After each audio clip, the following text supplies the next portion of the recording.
안녕하십니까? 고려대학교의 김승주입니다. 오늘은 암호화폐의 익명성을 보장하기 위한 주요 원천 기술들에 대해서 알아보도록 하겠습니다. 그 중에서도 특히 영지식 증명 기술과 링 서명 기술에 대해서 집중적으로 알아볼 텐데요. 이 동영상은 지난 4월 19일에 카카오뱅크에서 있었던 강연을 재구성한 것입니다.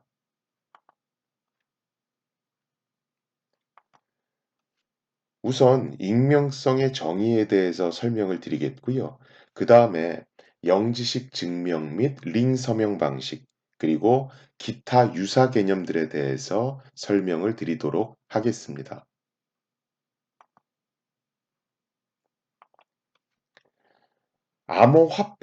암호화폐라고 보통 우리가 하는 것은 본디 인터넷 상거래에서 사용자의 익명성을 보장해주기 위해 개발된 것입니다. 암호화폐 개념 및 알고리즘을 최초로 제안한 사람은 네덜란드의 암호학자 데이빗 차움입니다. 데이빗 차움 박사는 일상에서 우리가 쓰는 종이 화폐를 사이버 공간에서도 그대로 구현해내고 싶었습니다. 그래서 나온 것이 1982년에 개발된 e캐시라고 하는 것입니다. 2008년에 사토시 나카모토에 의해 개발된 비트코인 역시 암호화폐이니만큼 이러한 익명성 보장이라는 기본 정신을 계승하고 있습니다. 그러나 이렇게 익명성이 극대화된 암호화폐는 자금 세탁 등으로 악용될 수도 있기 때문에 각국의 수사기관들은 이러한 암호화폐의 익명성을 깨뜨릴 수 있는 많은 추적 기술들을 현재도 연구하고 있습니다. 실제로 2017년 4월에 나온 연구 결과에 따르면 비트코인 사용자의 40%가량은 블록체인상에 공개된 여러 가지 거래 정보를 토대로 해서 추적할 수 있다라는 결과가 나온 적도 있습니다. 우리가 사실 뭐 익명성이라는 것을 쉽게 얘기하지만 전문적으로 얘기하면 익명성이란 가명성과 연결 불가성, 즉 슈도니머티와 언링커빌리티 이 두 가지 개념이 결합된 것입니다. 제가 블로그에서 주로 쓰는 필명은 암호인이라고 하는 것입니다. 우리가 비트코인에서 거래를 할 때는 개인의 실명 대신 다음 보시는 알파벳과 숫자가 무작위 조합으로 결합되어 있는 전자지갑 주소라는 것을 이용합니다. 이 전자지갑 주소에는 실제 사용자의 이름과 관련된 것이 드러나 있지 않기 때문에 우리는 보통 비트코인이 가명성이라는 특성을 갖는다고들 얘기를 합니다. unlinkability, 즉 연결 불가성이란 두 개의 비트코인 거래가 있을 때 이 두 개의 거래가 동일한 사람에 의해서 수행된 것인지 아니면 다른 사람에 의해서 수행된 것인지 알 수 없어야 한다는 뜻입니다. 우리가 보통 그 사람의 신원을 확인할 수 없고 이에 더해서 두 개의 거래가 동일한 사람으로부터 수행된 것인지 여부를 판별할 수 없을 때, 즉 앞서 말한 가명성과 unlinkability, 즉 연결 불가성이 동시에 만족됐을 때 우리는 해당 암호화폐가 익명성 성질을 갖고 있다고 얘기합니다. 우리가 일반적으로 이러한 암호화폐의 익명성을 보장받기 위해서 믹싱 서비스라는 것을 많이 이용합니다. 그러나 이러한 믹싱 서비스는 일시적으로 암호화폐 소유 권한을 믹싱 서비스 제공자에게 넘겨줘야 하기 때문에 이는 보안상의 큰 문제를 야기할 수 있습니다. 또한 이러한 믹싱 서비스를 이용할 때 믹싱 서비스 제공 기관은 일종의 TTP, 즉 Trusted Third Party가 됩니다. 바로 이러한 이유로 이러한 믹싱 서비스는 사토시 나카모토의 탈중앙화 원칙에도 위배된다고 할 수 있습니다. 뭐 현재 1,500종이 넘는 암호화폐가 존재한다고 하지요. 지금 보시는 암호화폐들, 모네로나 제트캐시나 제트코인 등등은 암호화폐 여러 성질 중에서도 익명성을 극대화시킨 화폐들입니다. 그중에 대표적인 것이 이 모네로라고 하는 것과 젯캐시라고 하는 것입니다. 이 중 모네로는 링시티라고 그래서 링 서명 방식에 기반하고 있고요. 젯캐시라고 하는 건 젯케이스너크라고 하는 영지식 증명 기술에 기반을 하고 있습니다. 아마 이 모네로라고 하는 이름은 북한 해커 관련 기사가 나올 때 심심치 않게 들어보셨을 텐데요. 이 모네로라고 하는 것이 워낙 익명성이 뛰어나다 보니까 해커들이 훔친 화폐, 암호화폐를 세탁할 때 바로 이 모네로라는 걸 이용해서 많이들 세탁하곤 합니다. 그러나 이러한 모네로나 젯캐시 같은 암호화폐들은 일반적인 암호화폐에 비해 상당히 복잡한 수식 계산을 필요로 한다는 그런 단점이 있습니다. 바로 그렇기 때문에 시스템 구현 시 매우 복잡해지고 사용을 어렵게 한다는 단점이 있습니다. 이제 영지식 증명 기술에 대해서 알아보도록 하겠습니다.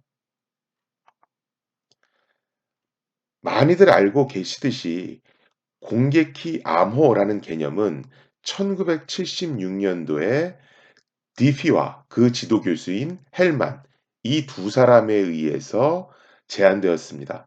당시 디피와 헬만은 이 개념을 실제로 구현할 수 있는 알고리즘 자체를 제안하는 데는 실패했었는데요. 공기키 암호의 개념, 즉 비즈니스 모델이 나온 이후 2년 후에 리베스트와 샤미르, 에이들만 이 세 사람이 실제로 공기키 암호 개념을 구현한 최초의 알고리즘 RSA를 발표합니다. 이러한 RSA 알고리즘 탄생 이후에 다양한 형태의 공개키 암호 알고리즘들이 새로 개발되고 또 해독되고를 계속해서 반복해 왔습니다.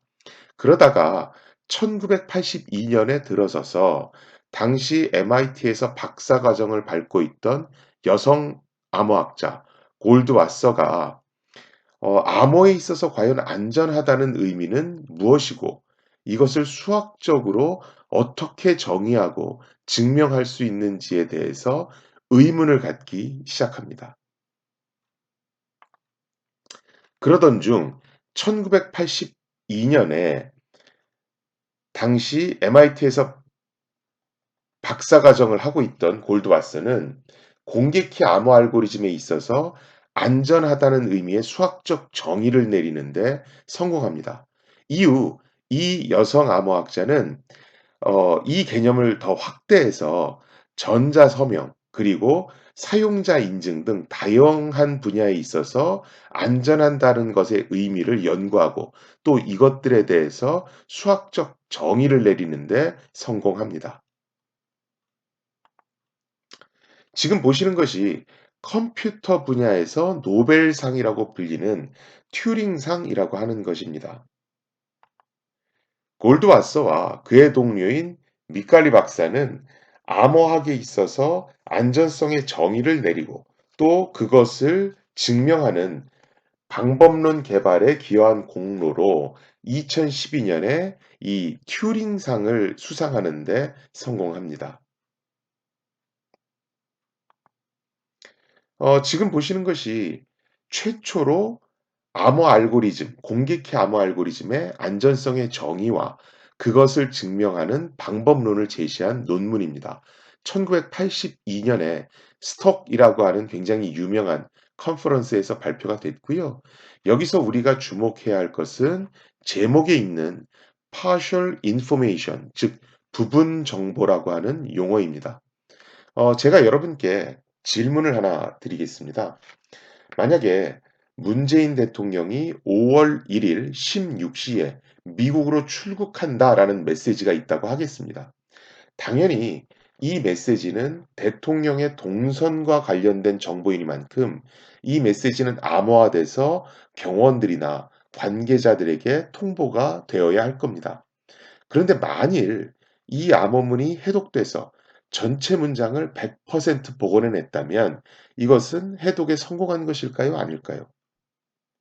당연히 100% 문장을 다 복원했기 때문에 해독에 성공한 것이지요. 그럼 만일 문재인 대통령이 5월 1일 16시에 미국으로 출국한다.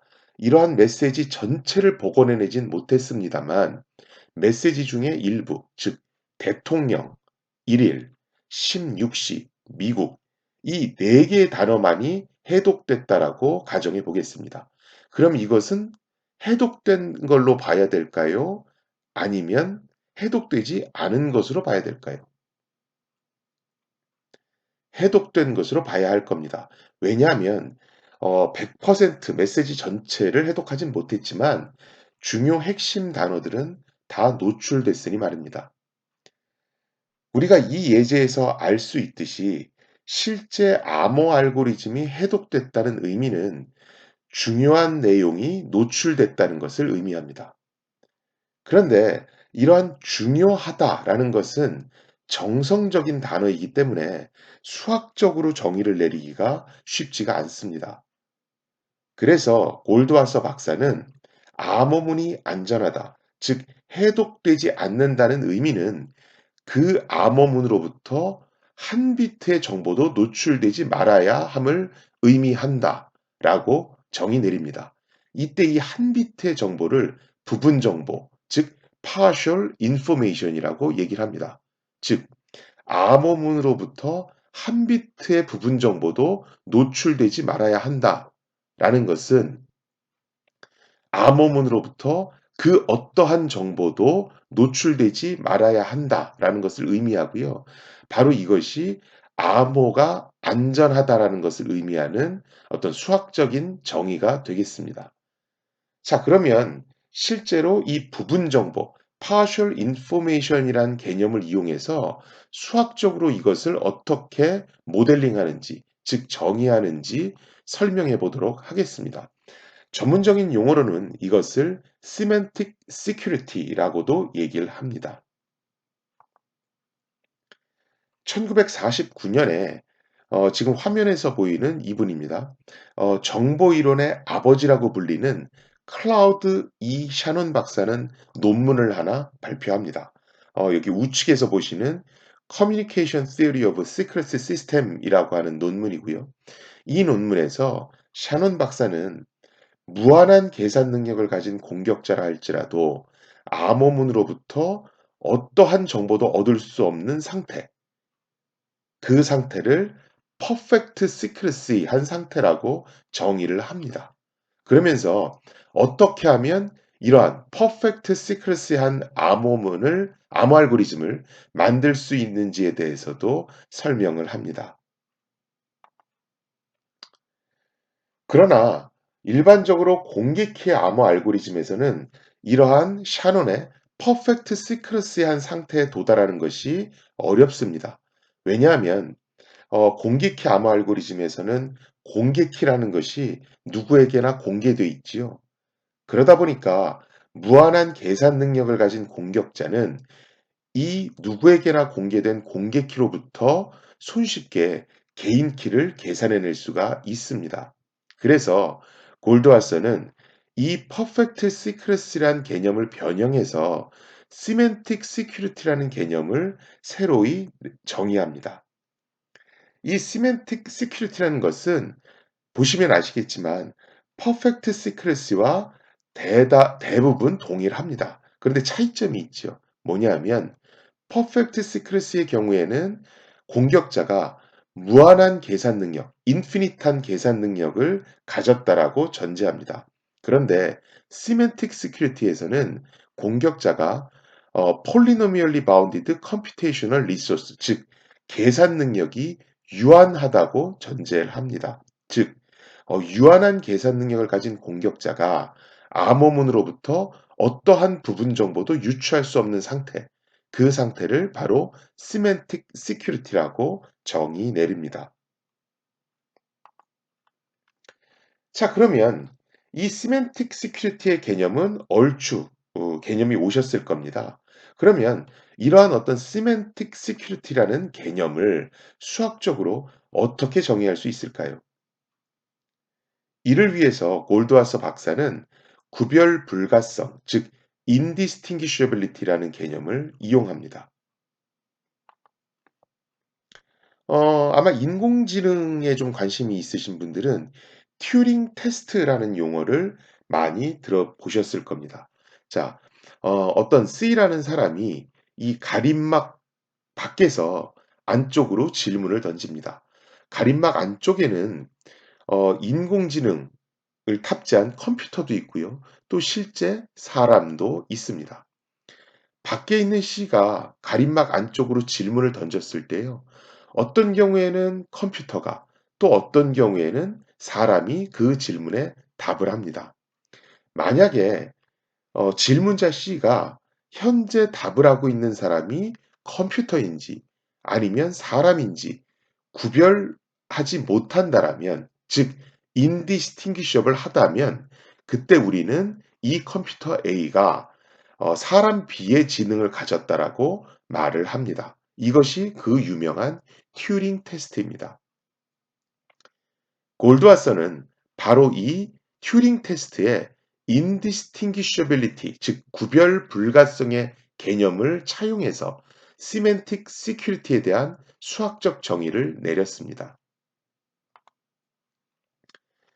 자, 제가 지금 semantic security의 수학적 증명을 내리기 위한 일종의 어떤 그림을 보여드리고 있습니다. 이 그림에 view A와 view A-가 있지요. 이 두 view, 즉 view A와 view A-의 차이점이 뭘까요? 찾으셨습니까? 잘 보시면 view A에는 암호문, 즉 사이퍼 텍스트가 존재하지요. 하지만 view A-에는 사이퍼 텍스트가 존재하지 않습니다. 만일 view A, 즉 암호문, 그리고 공개키 디렉토리, 그리고 기타 사전 정보들로부터 이 공격자가 얻을 수 있는 정보가 view A-, 즉 공개키 디렉토리와 기타 사전 정보들로부터 얻을 수 있는 정보와 같다면, 즉 view A로부터 얻을 수 있는 정보와 view A-로부터 얻을 수 있는 정보가 구별 불가능하다라면 어떻게 할까요? 만약에 이 둘이 구별 불가능하다면 실제로 이 암호문, view A에만 존재하는 이 암호문으로부터 실질적으로 얻을 수 있는 정보가 0에 가깝다라는 의미와 같습니다. 즉, 이 사이퍼 텍스트로부터 얻을 수 있는 정보가 거의 없다는 뜻이겠지요. 이것을 수식을 써서 표현하면 다음과 같습니다. 여기서 이 왼쪽 부분이 아까 그림에서 보셨던 view A에 해당하고요. 오른쪽 부분이 아까 앞에 그림에서 보셨던 view A-에 해당합니다. 그리고 여기서 negligible이라고 하는 것은 무시할 정도로 매우 작다, 즉 0에 가깝다는 뜻입니다. 좀 이해가 되셨나요? 이 수식을 너무 직접적으로 보시려고 하지 마시고요. 두 개의 비율을 비교한다. 암호문이 실제로 있는 상태와 암호문이 실제로 존재하지 않는 아이디어라는 상태, 이 두 개의 상태를 비교함으로써 어떤 partial information을 절대로 못 얻는 semantic security라는 것을 정의했다. 수학적으로 definition을 내렸다라고 큰 틀을 이해하시는 것이 좋겠습니다. 1989년에 와서 골드와서 박사는 앞서 말씀드렸던 이 semantic security라는 개념을 더욱더 일반화시킵니다. 즉, 이 semantic security라는 개념은 기존의 공개키 암호 알고리즘의 안전성 증명을 위해서 만들어진 개념입니다. 그런데 골드와서 박사는 이 semantic security라는 개념을 더욱 일반화시켜서 클라이언트와 서버 간 또는 클라이언트 간의 프로토콜 상의 안전성 증명에도 활용할 수 있도록 확장시킵니다. 이것이 바로 영지식 증명이라고 하는 것입니다. 영지식 증명은 기본적으로 클라이언트와 서버 간 또는 클라이언트와 클라이언트 간에 어떤 인터랙티브한 어떤 프로토콜이 진행되고 있을 때 그 프로토콜이 얼마나 안전한지, 즉 그 프로토콜 상에서 어떠한 정보가 노출되고 있지는 않는지 이러한 것들에 대해서 증명하려고 할 때 사용할 수가 있습니다. 사실 우리가 일상생활에서 이러한 두 당사자 간 사이에 어떠한 것을 증명하려고 하는 그런 경우는 굉장히 많이 발생들 합니다. 우리가 로그인할 때 일반적으로 패스워드 방식들을 많이 쓰지요. 패스워드 방식이라고 하는 건 사실 클라이언트가 서버에게 내가 아이디에 대응하는 적합한 패스워드를 알고 있음을 입증하는 겁니다. 그런데 이 경우 패스워드가 인터넷을 타고 그대로 전송된다면 인터넷을 도청하고 있던 공격자나 아니면 서버 관리자가 상대편, 즉 증명자 또는 클라이언트의 패스워드를 알게 됩니다. 그 얘기는 더 이상 패스워드가 나만의 비밀 정보가 아닌 게 되지요. 그런데 만약에 이때 우리가 영시식 증명 방식을 활용하면 내 패스워드를 노출시키지 않은 채 내가 패스워드를 알고 있다는 그 사실만을 서버에게, 즉 검증자에게 입증해 낼 수가 있습니다.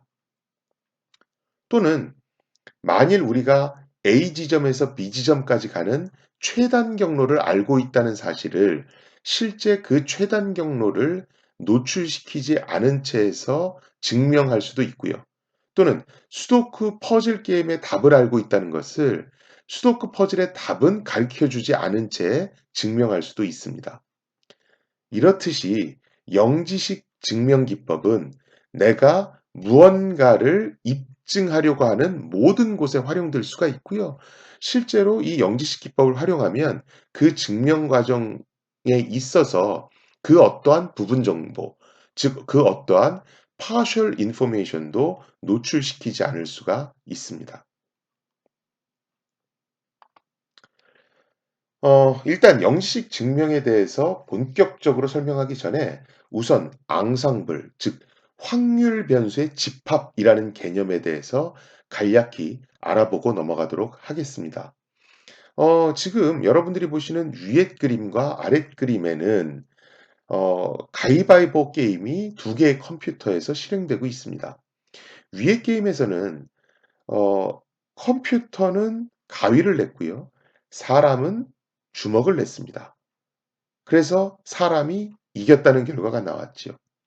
아래 게임에서는 컴퓨터가 보자기를 내고 사람은 주먹을 냈습니다. 결과에 따라서 사람이 졌다. 즉 컴퓨터가 이겼다는 결과가 출력됐습니다. 자, 그러면 이 두 개의 게임은 서로 다른 게임인가요? 아니면 같은 게임인가요? 이 둘이 같은 게임인지 다른 게임인지를 비교하려면 과연 어떻게 해야 될까요? 바로 이것을 위해서 우리가 앙상블이라고 하는 개념을 이용합니다. 이 앙상블이라고 하는 것은 Family of Random Variable, 그래서 쉽게 보면 확률 변수의 집합이라고 생각하시면 되겠습니다. 여기서 이 랜덤 베리어블, 즉 확률 변수라고 하는 것은 확률에 따라서 값이 결정되는 변수를 얘기합니다.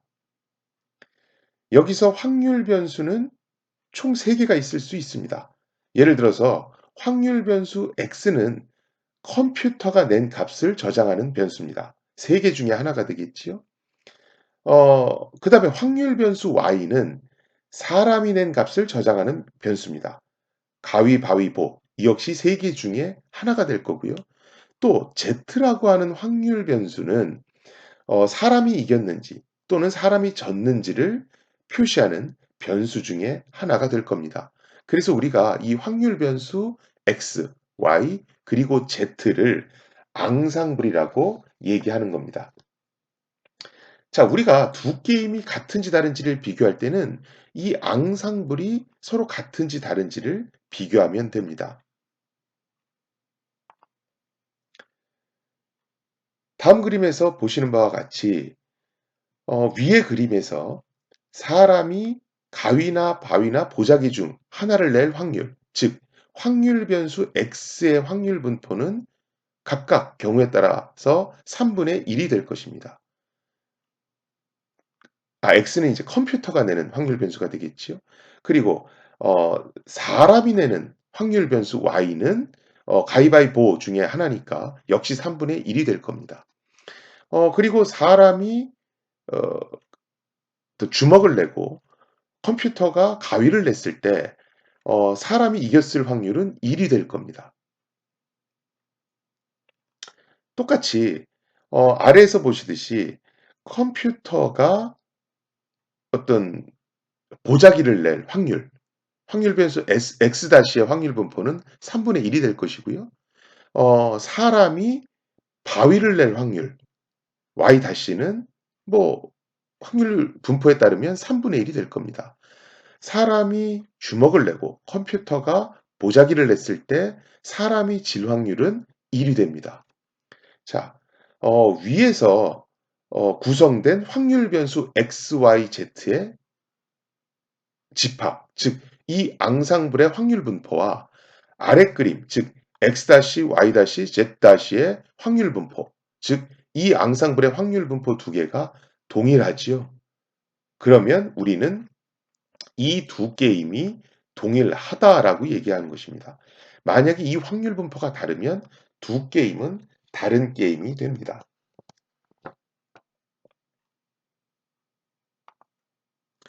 자, 이 앙상블이라는 개념을 그대로 확대해서 어떻게 하면 인터랙티브한 프로토콜에서 아무 정보도 노출되지 않는다라는 걸 입증할 수 있을지에 대해서 알아보도록 하겠습니다. 이 왼쪽의 그림에서 이 사용자, 즉 증명자는 본인만의 어떠한 비밀 값을 알고 있습니다. 이 사람은 내가 이 비밀 값을 알고 있다는 것을 상대편에게 증명하고 싶습니다. 어떤 인터랙티브한 어떤 프로토콜을 이용해서 증명을 하게 되겠지요. 뭐 이 비밀 값은 비밀번호라고 생각하셔도 되는데요. 이 내가 비밀번호를 알고 있다라는 것을 입증하는 과정에서 이 증명자와 검증자 사이에는 어, 특정한 형태의 앙상블이 형성될 것입니다. 그러면 우리가 해야 할 일은 이 앙상블, 즉 앙상블 A로부터 이 비밀 정보, 즉 비밀번호와 관련된 그 어떠한 partial information, 즉 이 비밀번호와 관련된 그 어떠한 부분 정보도 이 앙상블 A로부터 노출되지 않는다는 것을 우리가 증명을 해야 합니다. 그럼 우리는 이것을 어떻게 할 수 있을까요? 자, 이번엔 또 다른 그림을 하나 보도록 하겠습니다. 여러분이 왼쪽에서 보시는 이 그림과 오른쪽에서 보시는 이 그림은 약간의 차이가 있습니다. 매우 유사하지만 차이가 있죠. 뭐 눈치채셨습니까? 왼쪽에서는 증명자가 특정한 비밀 정보를 알고 있습니다. 그런데 오른쪽에서는 제가 시뮬레이터라고 썼지요. 이 시뮬레이터라고 하는 건 일종의 대역 배우라고 생각하시면 됩니다. 이 대역 배우가 왼쪽에 있는 증명자 흉내를 내고 있는 것입니다. 이 대역 배우는 왼쪽에 있는 증명자의 흉내를 내고 있기 때문에 당연히 이 비밀 정보에 대해서는 아무것도 아는 바가 없습니다. 자, 그러면 이 대역 배우 또한 증명자와 어떠한 것들을 통신하면서 특정한 앙상블 A-라고 하는 것을 형성할 것입니다. 만약에 비밀값을 아는 증명자가 형성한 이 앙상블 A와 아무 정보도 모르는 이 대역 배우가 형성한 앙상블 A-가 indistinguishable 하다면, 즉 구별 불가능하다면, 그것은 또 다른 말로 이 앙상블 A로부터 어떠한 비밀 정보와 관련한 부분 정보도 노출되고 있지 않다는 반증이 됩니다. 왜냐하면 이 앙상블 A-에서는 이 시뮬레이터 자체가 그 어떠한 정보, 비밀 정보 자체도 알고 있지 못하기 때문에 이 앙상블 A-에서는 당연히 이 비밀번호와 관련된 그 어떠한 정보도 노출되고 있지 않겠지요. 이렇게 그 어떠한 비밀 정보도 노출되고 있지 않은 앙상블 A-와 이 앙상블 A가 구별 불가능하다는 것은, 즉 다른 말로 이 앙상블 A로부터 이 비밀 정보와 관련된 그 어떠한 부분 정보도 노출되지 않는다는 것과 동일한 얘기가 됩니다. 여기서 우리가 전제 조건이 하나 있는데요. 우리가 이 앙상블 A-를 대역 배우가 형성할 때는 어느 정도의 편집은 가능하다고 가정을 합니다. 이런 정도는 허용을 해 준다는 얘기죠. 이것을 우리가 전문 용어로 simulatability 이렇게 얘기를 합니다. 그래서 우리가 영지식성이라는 걸 얘기할 때는 어떤 프로토콜이 주어졌을 때 그 실제 프로토콜이 만들어내는 앙상블이 편집된, 즉 시뮬레이션된 앙상블과 구별 불가능하면 우리가 이것을 해당 프로토콜이 영지식성을 만족했다라고 얘기합니다. 즉 이 프로토콜로부터 어떠한 부분 정보도 노출되고 있지 않다는 얘기입니다. 지금 말한 이 영지식성을 쉽게 설명하고 있는 논문이 바로 이 논문입니다. 실제로 80년대 후반에는 암호학에 있어서 여러 어려운 개념을 어떻게 하면 쉽게 중학생 또는 고등학생 학생들에게 이걸 설명할 수 있을까 하는 것이 주요 관심사 중에 하나였고요. 그래서 많은 암호학자들이 복잡한 암호 개념을 쉽게 빗대어서 설명할 수 있는데 어 그런 것과 관련된 많은 논문들을 발표하고 있었습니다. 여러분들이 스티밋에서 또는 블록체인 관련한 여러 블로그에서 알리바바의 동굴에 빗댄 여러 영지식 증명 관련한 얘기들을 보실 수가 있을 겁니다. 그게 바로 이 1989년에 발표된 How to Explain Zero Knowledge Protocols to Your Children이라고 하는 이 논문을 인용해서 발표한 것입니다. 뭐 블로그에서 보신 분들도 계시겠지만 제가 다시 한번 이 논문의 내용을 설명을 드리면, 자, 지금 남학생과 여학생이 있습니다. 이 여학생은 이 동굴 사이에 있는 이 문을 관통하는 뭐 열려라 참깨 정도가 되겠죠. 이 동굴의 문을 여는 비밀 키워드를 알고 있습니다. 이 비밀 키워드를 알고 있는 이 여학생은 자기가 그 비밀 키워드를 알고 있다는 사실을 남학생에게 알려주고 싶어 합니다. 뭐 제일 쉬운 방법은 직접적으로 그 비밀 키워드를 남학생에게 알려줘서 "네가 한번 들어가서 확인해 봐." 이렇게 얘기하는 겁니다. 근데 이럴 경우에는 그 비밀 키워드는 더 이상 이 여학생만의 비밀 키워드가 아니겠지요. 그래서 이 비밀 키워드가 노출되지 않은 채, 즉 이 비밀 키워드를 남학생에게 노출시키지 않은 채 내가 그 비밀 키워드를 알고 있다는 사실만을 증명하려고 합니다. 자, 그러면 이를 어떻게 하는지를 알아보도록 하겠습니다. 먼저 남학생이 바깥에서 대기하고 있습니다. 그 사이에 이 여학생은 A 또는 B의 통로 중에 하나를 찍어서 들어가게 됩니다. 예를 들어서 여학생이 B라는 통로를 찍어서 이쪽에 위치하고 있다라고 하겠습니다. 그러면 밖에 있던 남학생이 동굴 안쪽으로 들어옵니다. 동굴 안쪽으로 들어온 남학생은 B로 나와라 또는 A로 나와라 둘 중에 하나의 주문을 합니다. 이 경우에 남학생은 A로 나오라고 요청을 했습니다. 그러면 당연히 비밀 키워드를 알고 있는 여학생은 이 문을 열고 안쪽으로 들어갈 수가 있을 것입니다. 자, 그런데 만약에 이 남학생이 A로 나오라고 하지 않고 B로 나오라고 주문을 했습니다. 그러면 이 여학생은 비밀 키워드를 모르고서도 그대로 이쪽을 향해서 나올 수가 있습니다. 즉, 이 얘기는 뭐냐 하면 비밀 키워드를 모르는 사람이라 할지라도 이 남학생이 나오라는 통로로 나올 확률이 잘 찍으면 50% 정도는 된다는 얘기입니다. 즉, 남학생이 어디로 나오게 할지를 미리 예측해서 그쪽에 가 있으면 되니까 확률이 50%가 되는 거지요. 그런데 만약 이러한 것을 100번 정도 반복을 한다라면 비밀번호를 모른 채 이 테스트를 통과할 확률은 2의 100승분의 1, 즉 굉장히 현저하게 낮은 확률이 되게 됩니다.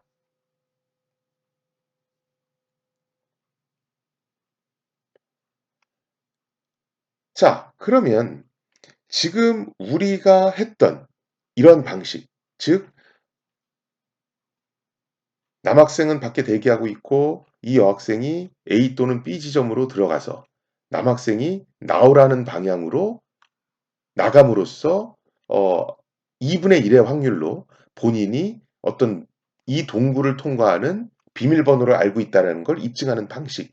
이 방식이 실제로 비밀 정보를 노출시키는지 노출시키지 않는지 그것을 증명해 보려면 어떻게 할까요?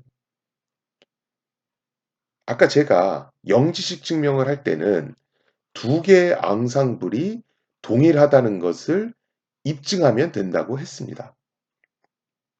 아까 여학생과 남학생이 어떤 100회 가량의 프로토콜을 진행시켰습니다. 내가 하고 싶은 건 이 100회 가량 프로토콜을 반복하면서 여학생과 남학생이 만든 앙상블 A로부터 동굴의 문을 여는 매직 키워드와 관련한 그 어떠한 부분 정보도 노출되지 않았다는 것을 증명하고 싶습니다. 자, 그럼 우리는 어떻게 하냐 하면, 자, 대역 배우를 하나 놓습니다.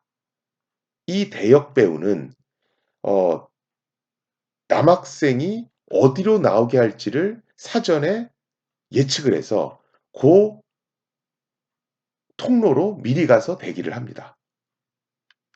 자, 그러면 이 대역 배우는 비밀번호를 모르기 때문에 2분의 1의 확률로, 즉 50%의 확률로 이 사람의 질문에 제대로 응답할 수가 있을 겁니다. 자, 왼쪽 앙상블 A에서는 여학생과 남학생이 100번 똑같은 프로토콜을 반복했지요. 이 대역 배우는 비밀번호를 모르기 때문에 100번이 아닌 200회를 반복을 합니다. 앙상블 A의 2배인 200회 정도의 분량을 촬영을 한 다음에 그 촬영한 화면 중에서 내가 틀린 50%, 즉 예측을 잘못해서 제대로 못 나온 부분에 대한, 즉 내가 틀린 부분을 전부 다 커팅해서 드러냅니다. 그렇게 해서 편집한 화면, 즉 편집한 앙상블 A-를 만듭니다. 그러면 실제 화면인 앙상블 A와 그 다음에 편집한 화면인 앙상블 A-는 실제로 확률 분포를 따져보면 두 개의 확률 분포가 동일하다는 것을 실제 보일 수가 있습니다.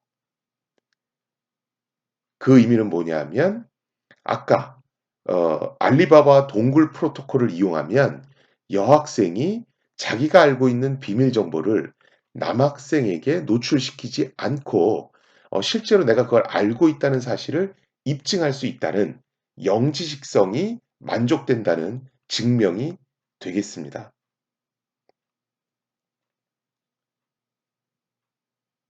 좀 이해가 되셨나요? 이러한 영지식 증명은 이러한 비밀번호 증명 외에도 좀 더 다양한 응용 분야에 활용될 수가 있습니다. 우리가 일반적으로 해밀토니안 사이클이라고 하는 것을 우리가 그래프 이론 공부할 때 많이 들을 수 있습니다. 쉽게 말하면 이 해밀토니안 사이클은 한 붓 그리기를 얘기합니다. 제가 맨 위의 점에서 시작해서 다음과 같이 이동을 하면 요 도형 위에 모든 점과 모든 점을 한 번씩 통과해서 다시 원위치로 돌아올 수가 있습니다. 즉, 한 붓 그리기라고 하는 것은 뭐냐면 어떤 도형이 주어졌을 때 이 도형 위에 한 점에서 출발해서 연필을 종이에서 떼지 않고 도형의 모든 점을 다 지나치려면 어떻게 그리면 좋겠는가 하는 것입니다. 다 여기서 주의해야 될 것은 연필이 한 번 지나간 점은 다시 지나가서는 안 된다는 것입니다.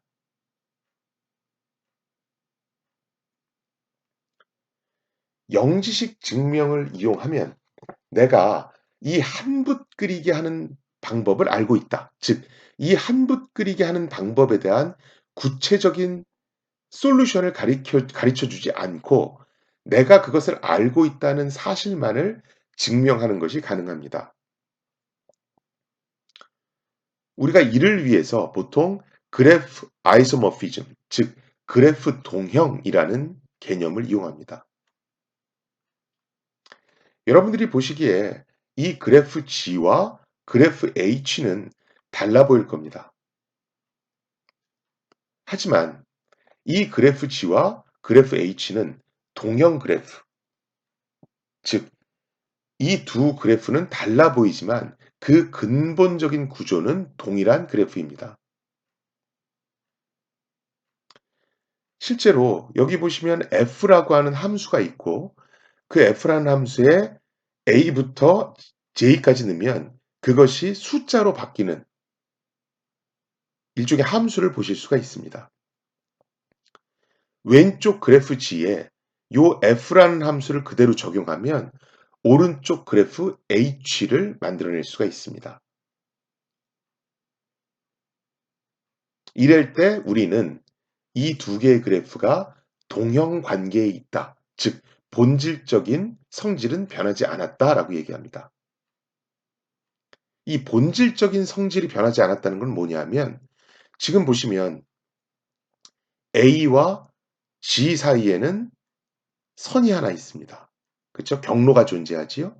그러면 A라는 꼭지점은 이 F라는 함수에 의해서 1로 이동을 했습니다.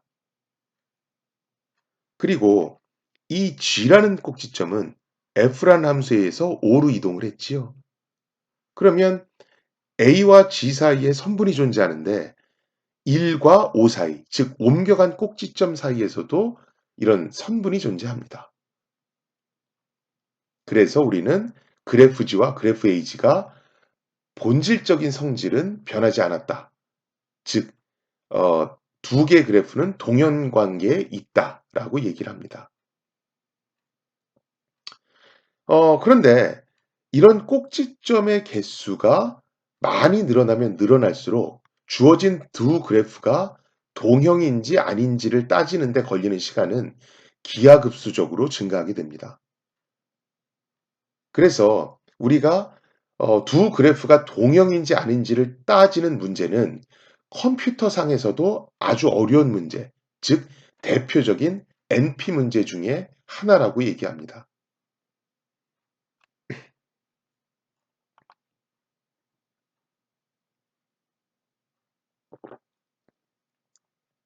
자, 지금 여러분들이 우측 상단에 그래프가 하나 보이시지요? 여기 빨간색으로 표시된 선을 보실 수가 있을 겁니다. 보시는 바와 같이 우측 상단의 이 그래프는 한 붓 그리기가 가능합니다.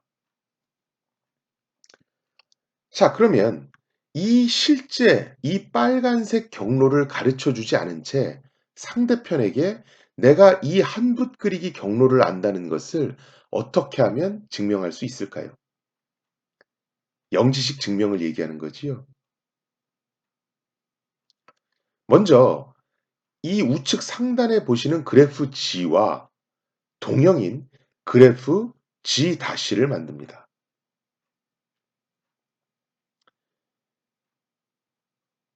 이때 그래프 G와 그래프 G에서의 한 붓 그리기를 알고 있는 증명자는 당연히 동형 그래프 G-에서의 한 붓 그리기도 쉽게 계산해낼 수 있습니다. 자, 이렇게 해서 원래 주어진 그래프의 동형 그래프 G-를 만든 증명자는 이 그래프 G-, 동형 그래프 G-를 검증자에게 보내줍니다. 이를 전문 용어로 커밋한다라고 얘기합니다.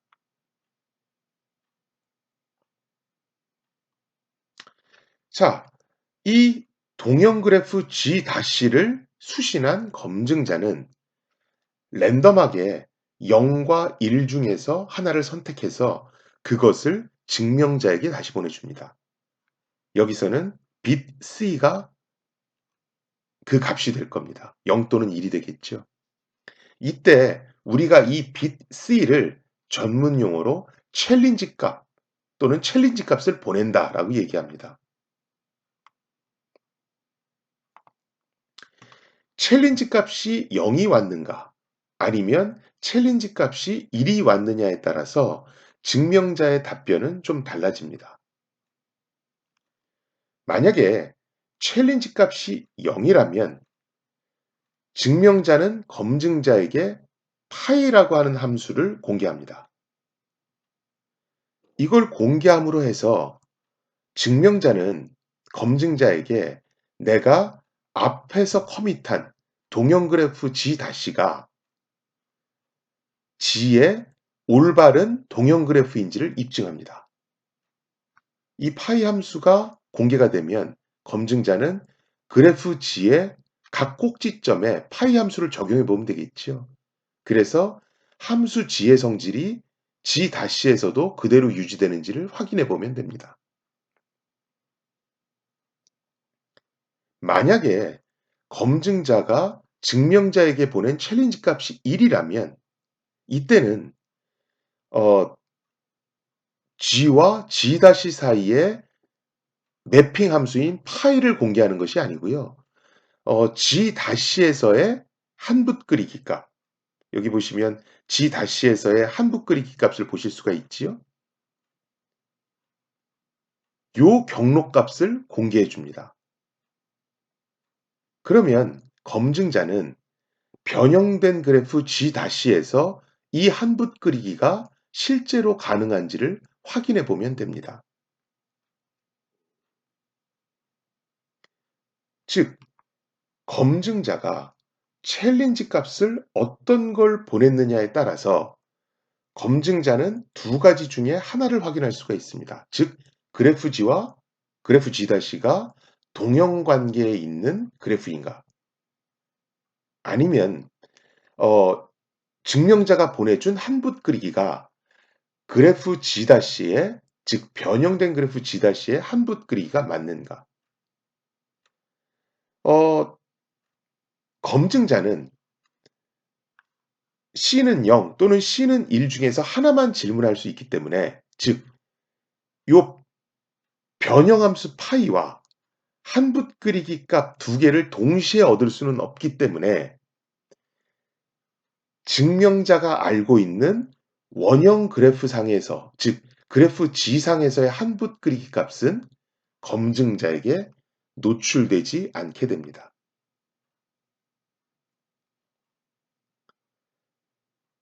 물론 알리바바의 동굴 계좌와 마찬가지로 증명자가 검증자가 무엇을 물어볼지, 즉 챌린지 값이 무엇일지를 미리 잘만 예측한다라면 50%의 확률로 이 테스트를 통과할 수 있습니다.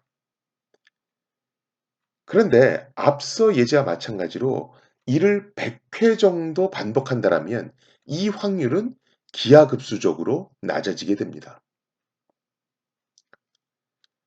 또한 이 프로토콜이 영지식성을 갖는가, 즉 이 프로토콜이 영지식 증명 프로토콜인가는 이 프로토콜, 원래 프로토콜 자체가 만들어내는 앙상블이 편집된 화면의 앙상블과 똑같은 확률 분포를 갖는지를 따져보면 됩니다.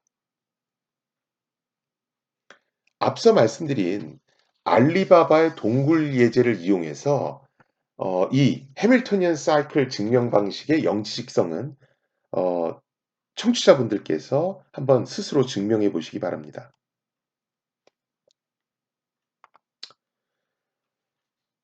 다음은 이산대수 문제에 대한 영지식 증명 방식입니다.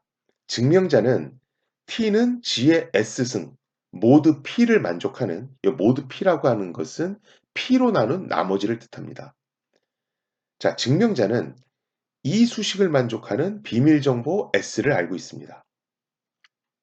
그런데 내가 이 S를 알고 있다는 사실을 상대편에게 이 S 자체는 노출시키지 않은 채 증명을 하고 싶습니다. 어떻게 하면 될까요?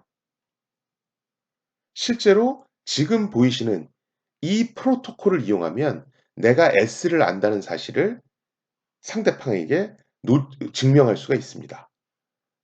증명자가 랜덤한 값을 R을 하나 선택해서 G의 R승 모드 P한 값을 보내죠. 그러면 검증자는 1과 2의 n승 사이에서 랜덤하게 값을 하나 선택해서 챌린지 값을 보냅니다. C를 보내죠.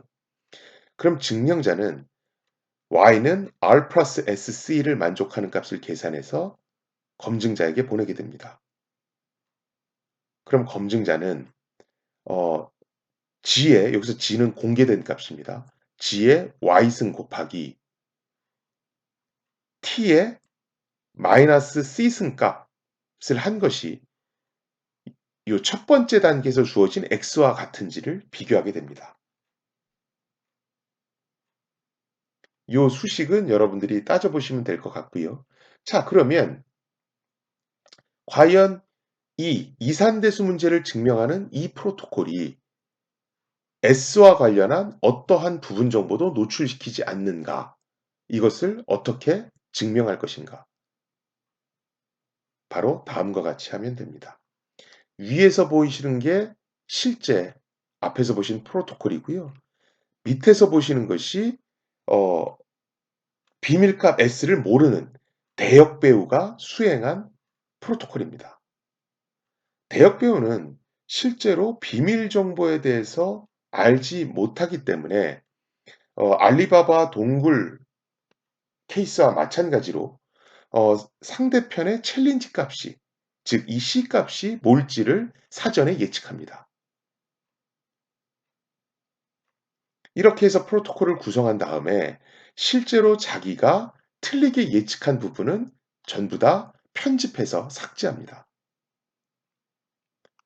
그러면 여러분들이 이 실제 앙상블, 위에 존재하는 이 앙상블의 확률 분포와 아래 편집된 화면의 확률 분포가 동일하다는 것을 쉽게 확인해 보실 수가 있을 겁니다. 여기서 중요한 것은 이 챌린지 값의 범위, 즉 n 값이 너무 크면 시뮬레이션 하는데, 즉 편집된 화면을 만드는데 시간이 너무 오래 걸리기 때문에 영지식성을 증명할 수가 없습니다. 그래서 요 n 값을 적당한 값으로, 즉 시뮬레이션이 가능한 값으로 선정해 주는 것이 굉장히 중요합니다.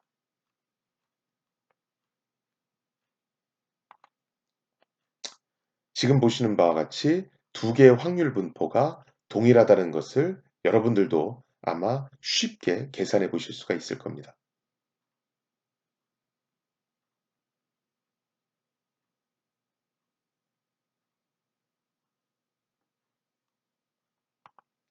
이미 1986년에 컴퓨터상의 모든 NP 문제, 즉 컴퓨터상의 대부분의 문제에 대해서는 그에 대한 영지식 증명 방식을 만들 수 있다는 것이 입증되었습니다. 이러한 영지식 증명, Zero Knowledge Proof라고 하는 것은 굉장히 다양한 분야에서 응용될 수가 있습니다. 특정 공개 키에 대한 개인 키를 알고 있다는 것을 어떠한 부분 정보도 노출시키지 않은 채 증명할 때 사용할 수가 있고요. 또 내 구자에 얼마가 들어있는지를 구체적으로 알려주진 않으면서도 내가 특정 물건을 살 수 있는 만큼 충분한 양의 돈을 갖고 있다라는 것을 입증하는 데 쓸 수도 있습니다. 또 멤버십 프루프라고 그래서 내 신원은 밝히지 않은 채 내가 어떤 그룹의 소속원이다, 어떤 그룹의 일원이다라는 것을 입증하는 데 사용될 수도 있습니다.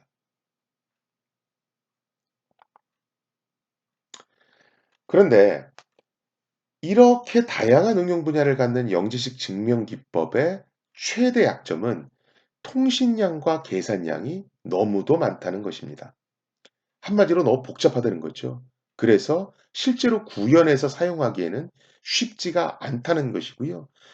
이러한 복잡성, 이러한 계산량과 통신량이 많다라는 이러한 부분은 특히 암호화폐 및 블록체인에 있어서 영지식 증명을 활용하는데 매우 치명적인 약점이 되어 왔습니다. 그러다가 2012년에 ZK 스나크라고 하는 기법이 발표됩니다.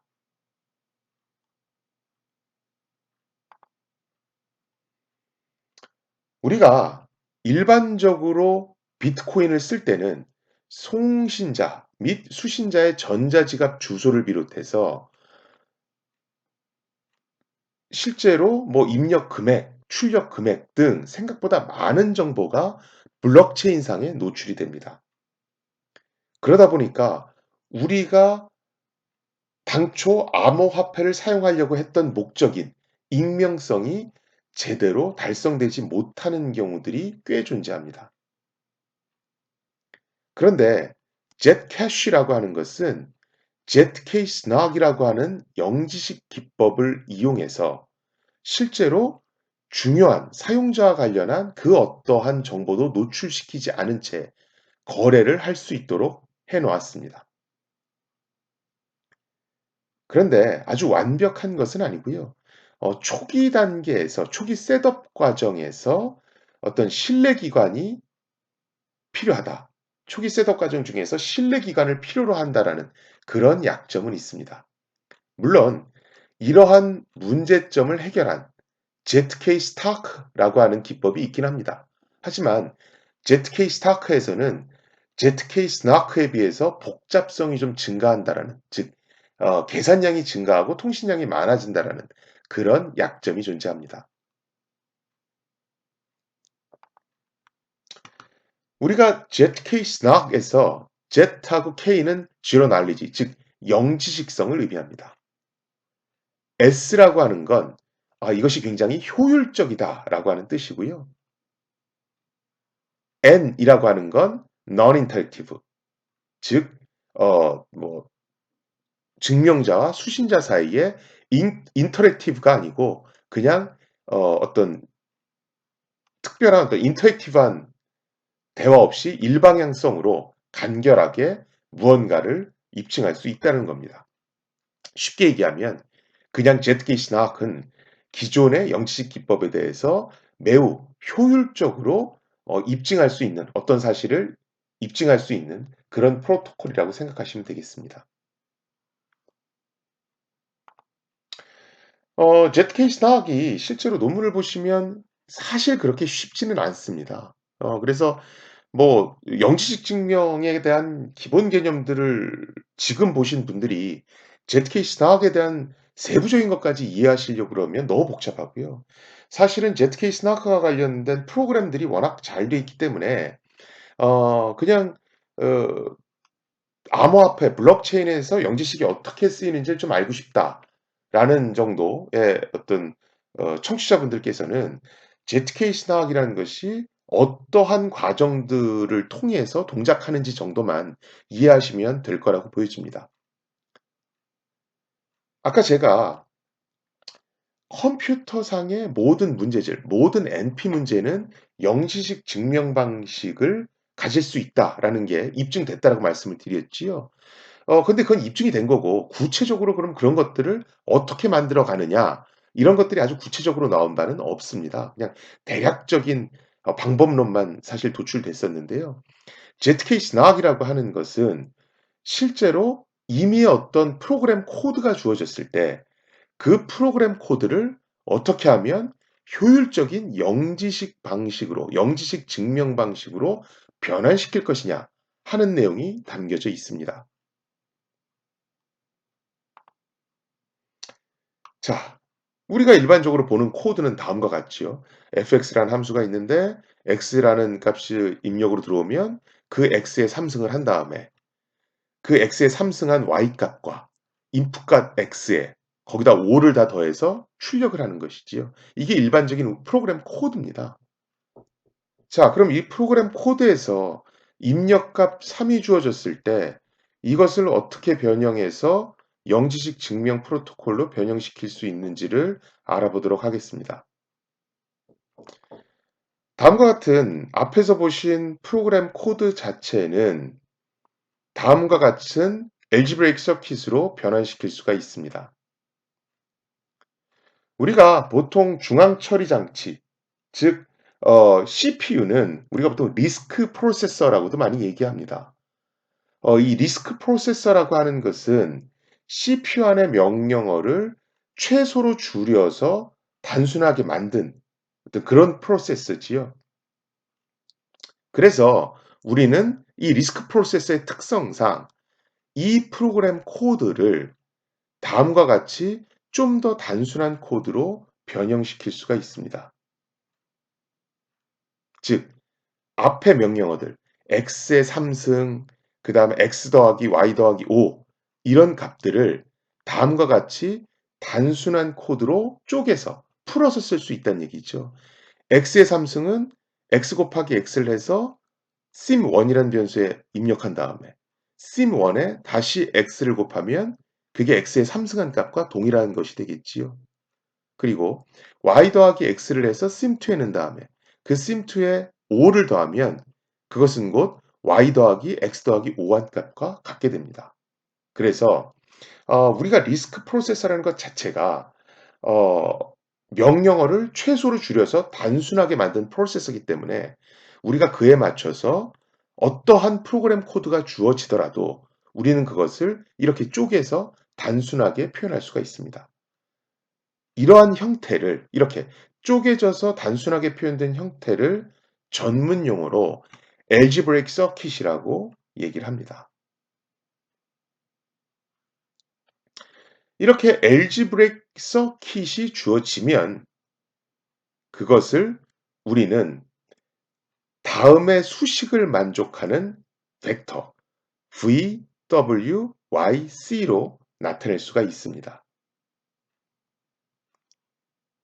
예를 들어 sim1은 x 곱하기 x는 다음과 같은 4개의 벡터로 표현할 수가 있고요. 물론 input x는 3이라고 하는 것을 전제로 합니다. 또 y는 sim1 곱하기 x는 지금 보이시는 이러한 벡터 값으로 표현할 수가 있습니다. 이런 변형 과정을 쭉 거치면 최종적으로 다음과 같은 벡터들의 집합을 만들어낼 수가 있습니다. 이런 것들을 우리가 R1CS, 즉 Rank 1 Constraint System이라고 부릅니다.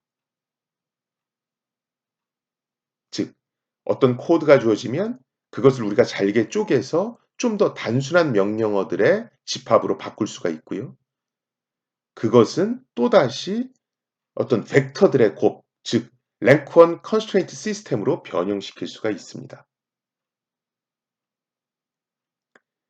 이렇게 특정 코드가 R1CS 형태로 변형이 되고 나면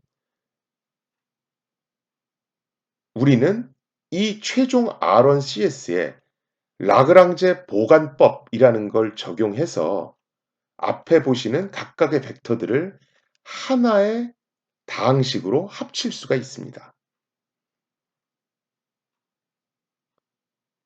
그래서 지금 보시는 이런 과정들을 거치면 앞에 이러한 많은 벡터를 v, w, y 이러한 세 개의 다항식으로 합칠 수가 있고요.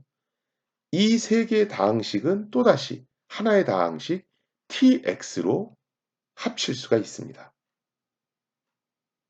이러한 형태를 우리가 QAP, 즉 Quadratic Arithmetic Program이라고 얘기를 합니다. 자, 그러면 우리가 프로그램 코드가 주어졌는데 그 코드를 특정한 수식, 특정한 다항식으로 변형을 시켰지요. 일단 수식으로 변형이 됐으니까 이것을 영식 증명으로 바꾸기는 앞에서 보신 여러 예제들처럼 바꿀 수가 있습니다. 앞에서 뭐 이산대수 문제를 증명하는 것들부터 시작해서 뭐 한북 끓이기를 증명하는 것들 이런 것들을 쭉 보셨지요. 그렇게 하듯이 어 이 QAP 형태로 만들어진 다항식을 우리는 쉽게 영지식 증명 프로토콜로 변형시킬 수가 있습니다. 이 과정 중에서 우리가 활용하는 것이 homomorphic encryption, 그래서 동형 암호라고 하는 것이고요. 사실은 이 동형 암호라고 하는 것은 요새 뭐 빅데이터 보안이다, 뭐 아니면 뭐 데이터베이스 보안이다 해서 프라이버시 보호 관련한 여러 가지 얘기들이 나오는데요. 그런 부분에 있어서 이 동형 암호는 굉장히 효율적으로 사용될 수가 있습니다. 이 동형 암호의 개념만 말씀드리면 여태까지 우리가 데이터베이스를 암호화시킬 때 가장 큰 문제는 그 데이터베이스에서 어떤 자료를 검색하려고 한다든가 아니면 데이터베이스에서 모든 직원의 뭐 연봉을 다 더하려고 한다든가 이런 어떤 데이터베이스에서 검색이라든가 아니면 연산이라는 행위를 수행하고자 할 때는 일단 데이터베이스에 암호된 값을 전부 다 다시 풀어내야만 했습니다. 암호된 값을 다 풀어서 검색도 하고 연산도 한 다음에 값을 구하고 다시 원래대로 다시 암호화시켜서 저장을 했어야 되거든요. 그런데 암호화된 데이터를 풀었다가 다시 암호화시키는 과정에서 사실은 해커들이 침투한다라면 비밀 정보가 쉽게 노출될 수가 있습니다.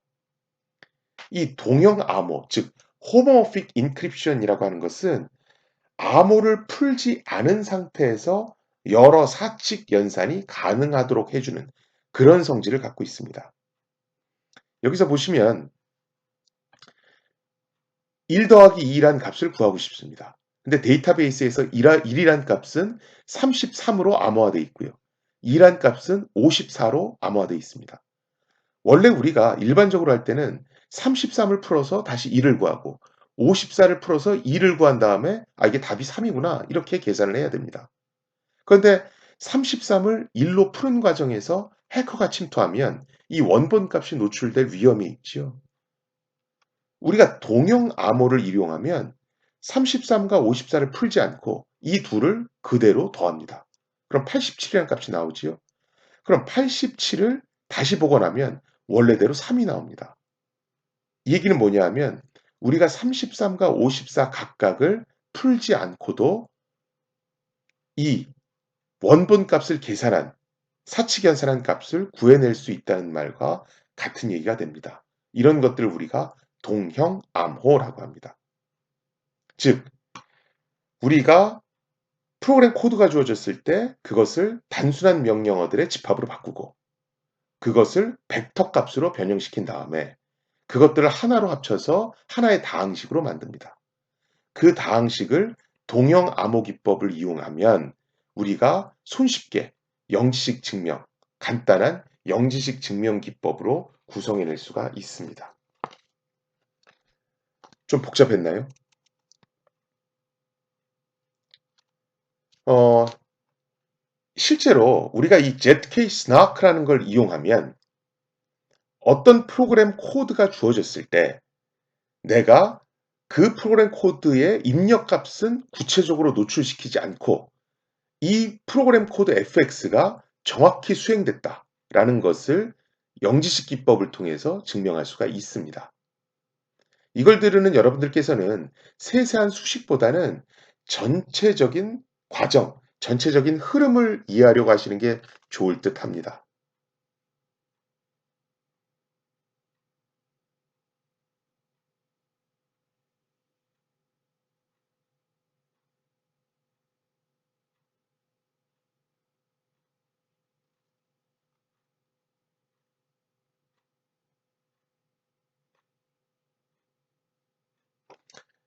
자, 이제 링 서명 방식에 대해서 알아보도록 하겠습니다. 일반적으로 전자 서명은 서명을 수행한 사람이 누구인지를 확인할 수 있는 사용자 인증 기능과 메시지의 위변조를 막을 수 있는 메시지 인증 기능을 동시에 제공합니다. 그리고 이 전자 서명 값을 본 사람은 공개키를 통해서 누구나 사용자 인증이 달성됐는지 여부, 메시지 인증 기능이 달성됐는지 여부를 검증할 수 있다는 그런 특징이 있습니다. 그런데 전자 서명의 이러한 특징들이 사용자의 프라이버시를 침해할 수도 있다는 지적들이 나오게 됐고요. 그에 따라서 보시는 바와 같은 굉장히 다양한 형태의 특수 전자 서명 방식들이 등장하게 되었습니다. 오늘은 이 중에서도 그룹 서명 방식과 링 서명 방식에 대해서 알아보도록 하겠습니다. 사실 제 학위 논문은 이러한 특수 전자 서명 방식 및 영지식 증명과 관련된 게 제 학위 논문이기도 합니다. 1991년에 앞에서 설명드렸던 암호화폐의 아버지 또는 프라이버시의 아버지라고 불리는 네덜란드의 데이비천 박사는 그룹 서명이라고 하는 것을 발표합니다. 유로크립트 1991년도에 발표를 했고요. 우리가 보통 크립토, 그 다음에 유로크립트, 에시아 크립트 이 세 가지의 컨퍼런스를 암호 분야에서의 최고 권위의 학술 컨퍼런스라고 보통 얘기를 합니다. 그룹 시그너처라고 하는 것은 1991년에 유로크립트에서 발표가 됐고요. 암호화폐 개념을 최초로 제안한 Blind Signatures for Untraceable Payment라고 하는 논문은 1980년대 초반에 크립토라는 곳에서 발표가 됐습니다. 물론 데이비 차운 박사가 발표를 했고요. 앞서 말씀드렸듯이 전자서명은 누구든 공개키를 이용해서 서명의 진위 여부를 확인할 수가 있습니다.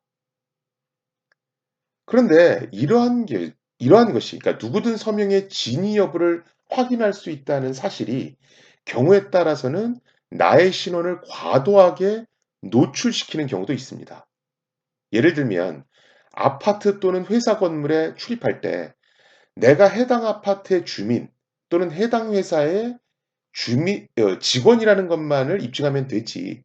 굳이 내가 이 아파트에 사는 김아무개다 라는 걸 노출시킬 필요까지는 없다고 생각하시는 분들이 더러 계실 겁니다. 이와 같은 경우에 사용할 수 있는 것이 그룹 서명, 그룹 시그너처입니다. 우리가 그룹 서명 방식을 이용하면 서명자가 어느 그룹에 속해 있는지만을 확인할 수 있습니다. 즉, 서명자가 해당 그룹에 속해 있는지, 해당 그룹의 일원인지만 확인할 수 있을 뿐, 그 서명자가 실제 그 그룹의 누구인지는 드러나지가 않습니다. 나의 프라이버시가 지켜지는 거지요. 그런데 만일 아파트나 회사에 도난사고나 화재가 발생했을 때는 그 시간에, 즉 도난사고나 화재가 발생했을 그 시간에 건물을 출입한 사람이 누군지를 추적할 수가 있어야 됩니다. 그래서 이 그룹 시그너처라고 하는 것은 필요한 경우에 중앙의 신뢰기관이 실제 그룹 서명을 한 당사자를 추적할 수 있는 그런 추적 기능을 제공을 합니다. 어떻게 제공하냐고요?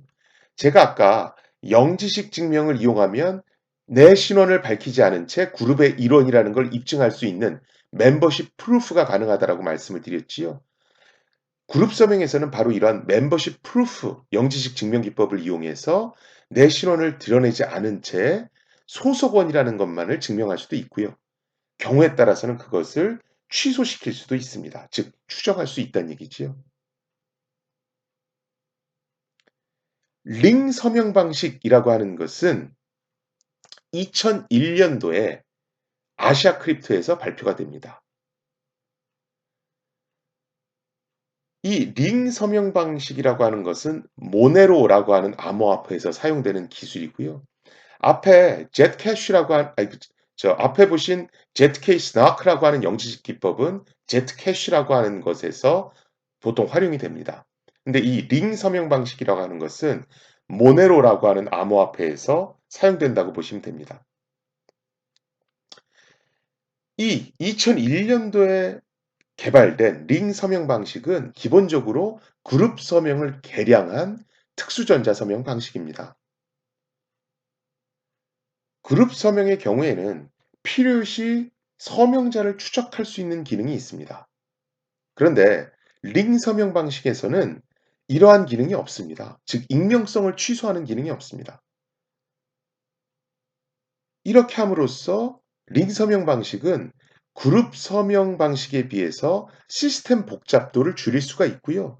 이렇게 하다 보니까 어떤 프로토콜이 좀 더 간소해지고 별도의 셋업 과정이 필요 없다라는 그러한 장점이 있습니다. 그림에서 보시는 왼쪽이 일반적인 비트코인의 처리 과정이고요. 오른쪽이 모네로라고 하는 익명성이 극대화된 암호화폐의 처리 과정입니다. 이 비트코인에서는 일반적인 전자서명을 쓰는 반면에요. 이 모네로에서는 어, 계정을 그룹핑해서 이 링 서명이라는 것을 활용합니다. 이 링 서명을 이용함으로 해서 앞서 말씀드렸듯이 익명성을 제공할 수가 있고요. 이 반면에 일반적인 전자서명을 쓰는 것에 비해서 시스템이 다소 복잡해지고 느려진다는 그런 단점이 있습니다. 이외에도 최근 양자 컴퓨터에서도 깨지지 않는 암호화폐에 대해서 많은 얘기들이 있지요. 가장 논란이 많이 됐던 것이 탱글 기반의 아이오타라는 암호화폐입니다. 탱글 기반의 아이오타라는 암호화폐는 어떤 양자 컴퓨터에도 해독되지 않도록 하기 위해서 원타임 시그너처라는 걸 씁니다. 이 원타임 시그너처라고 하는 것은 1979년에 레슬리 램포트 박사에 의해서 개발됐는데요. 일반적으로 우리가 많이 알고 있는 RSA 같은 서명 방식은 양자 컴퓨터에 매우 취약합니다. 정확히는 이 양자 컴퓨터는 소인수분해 문제에 기반하거나 이산대수 문제에 기반한 공기키 암호는 굉장히 빠른 시간 안에 해독해낼 수가 있습니다. 그런데 이 원타임 시그너처라고 하는 것은 아무리 무한한 계산 능력을 가진 공격자라 할지라도 서명을 위조할 수 없다라는 특징이 있습니다. 거기에 더해서 무한한 능력을 가진 정상적인 서명자라 할지라도 자신이 수행한 서명에 대해서는 사후에 이를 부인할 수 없다라는 그러한 특징도 있습니다. 샤논의 퍼펙트 시크릿과 굉장히 유사한 개념이라고 보시면 됩니다. 이러한 원타임 시그너처는 우리가 보통 암호학적으로 안전한 일방향 해시 함수를 이용해서 만들 수가 있습니다. 다만 이 원타임 시그너처는 일반적인 전자서명 방식에 비해서는 효율성이 다소 떨어진다는 문제점이 있습니다. 최근 아이오타라고 하는 암호화폐가 보안성 측면에서 좀 문제가 있다라는 글들이 SNS 상에서 많이 이렇게 어 리트윗된 그런 것들을 보실 수가 있을 겁니다. 아이오타 개발진은 기본적으로 아이오타를 양자 컴퓨터에도 안전하게 만들기 위해서 이 원타임 시그너처라는 걸 이용을 했습니다. 그런데 문제는 뭐냐 하면 이 원타임 시그너처를 구현하는 데 있어서 암호학적으로 안전한 해시 함수가 아닌 그냥 일반적으로 본인들이 개량한 해시 함수를 썼습니다. 그랬기 때문에 어 기존의 레슬리 램포트가 제안한 원타임 시그너처의 성질을 그대로 유지할 수가 없었고요. 이것 때문에 이제 논란이 된 것입니다. 지금은 이런 부분이 업데이트가 돼서 개선이 됐고요. 또한 아이오타 진영에서는 본인들이 왜 암호학적으로 안전한 해시 함수가 아닌 일반적인 해시 함수를 쓴 이유에 대해서 해명도 했는데요.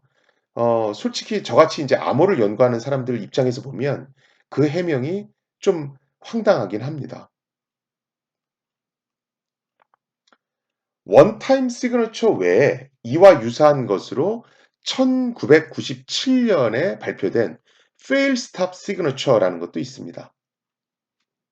이 fail stop signature 또한 공격자가 아무리 무한한 계산 능력을 가졌다 할지라도 즉 양자 컴퓨터를 이용한다 할지라도 서명을 위조할 수 없게 한다라는 그런 특징을 갖고 있습니다. 단 원타임 시그너처와의 차이점은 정상적인 서명자의 경우에는 계산 능력이 유한하다고 한정합니다. 네, 여기까지 해서 제 이번 강연은 마무리할까 합니다. 어, 뭐 여러 가지 수식도 나오고 좀 어려운 전문적인 용어도 나오긴 했는데요.